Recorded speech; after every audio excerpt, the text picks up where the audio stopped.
Hello fellow adventurers and collectors, Filmaholic here, and on today's episode I've got a tragic tale to tell you all. So I recently found this rare Teq63 figure on eBay and I won it for a great price. Now, if you're not familiar with this is part of the Quicks Bullet Punk universe created by Devil Toys or produced by Devil Toys. And these figures are hard to come by, let alone the San Diego Comic-Con exclusive, so when I found out the postal system decided to play soccer with my box, suffice to say I was not happy. But you know what, at the end of the day I gave it some space, I let it breathe, and I came back to it at a later date because admittedly I was a little PO'd because you know, it was perfectly fine before the seller had sent it, but it is what it is. Life happens, you can't let it control you. So I just let this basically simmer for a little bit, and then I came back to it to do some updates to it, because if you're not familiar with these designer toys, they typically use this type of body, and I'm not necessarily a fan of it because it loosens over time and it's not, you know, the most durable thing in the world, so I typically replace it for a Damn Toys 3.0 body. With that said, here's a look at how I put them together. I ended up replacing the shoes, replacing the pants, and then basically, of course, switching out the body.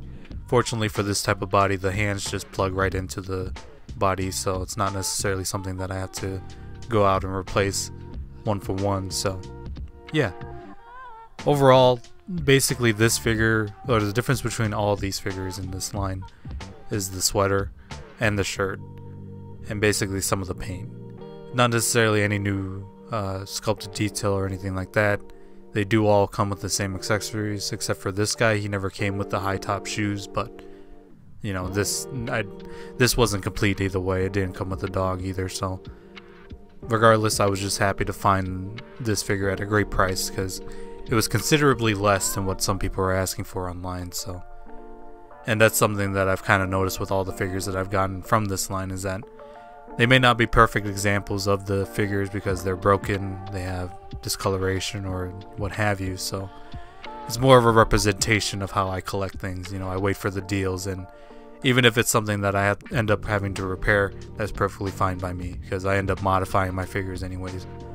I remember back in the day when I collected Hot Toys a lot more, I was a little worried about, you know, kit bashing and putting things in different spots, but I think part of the fun of the 1/6 scale hobby is putting together your own figures and making them unique to yourself.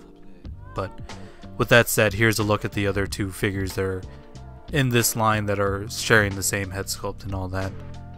So basically with those I ended up changing the pants, the body of course, and then putting them together like this. So yeah, I'm not sure out of the three which one is my favorite. I think the white one is probably the rarest one out of the three. But then again, out of all these designer toys, it's hard to get them, let alone at a good price, so often I find myself waiting a lot more than anything else to pull the trigger on something, so I was fortunate enough to actually be there when this guy was up for auction, so yeah.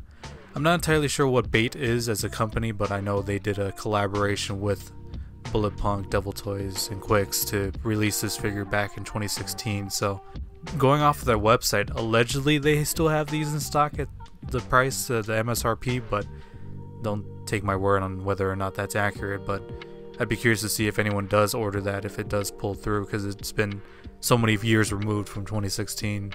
Maybe they got some dead stock, but allegedly there's also only 200 of these, I should say, and I'm not sure if that's true, but with these designer toys, everything's so wishy-washy in terms of numbers, it's hard to pinpoint what is actually out there. But with that said, here's a look at all the Devil Toys Quicks figures that I have in my collection. Slowly but surely I am piecing together all the Devil Toys figures that I am missing, but you know, these figures definitely have a unique look that I desire, so it's one thing that I'm always, you know, on the lookout for, even if it's on the back burner. So I'm grateful that I was able to get this figure at the price I did. It's unfortunate that he broke, but at the end of the day, it is what it is. So with that said, I appreciate you guys checking this video out, and if you feel so inclined, please like, comment, and subscribe. I'd very much appreciate it, and I will catch you all next time.